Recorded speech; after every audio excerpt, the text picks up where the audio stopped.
بسم الله والصلاة والسلام على رسول الله. أما بعد، صلوا على رسول الله سيد الأمة. أما بعد، موعد مباراة نادي الهلال ونادي الخليج، البطولة دوري الروشان السعودي من الجولة 11.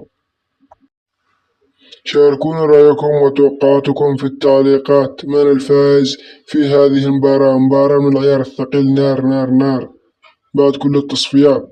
ويجي نادي الهلال في الترتيب في المركز الثاني، والخليج بالمركز الثامن. أما عن وقت المباراة الساعة 8:30 مساء. أما عن تاريخ المباراة 2025 12 يوم 26 من شهر ديسمبر. أما عن القنوات الناقلة، قنوات 8 فهد العتيبي المعلق عليه. أما عن التشكيلة المتوقعة، هذه تشكيلة الخليج المتوقعة. أما عن تشكيلات نادي الهلال، هذه تشكيلة نادي الهلال المتوقعة.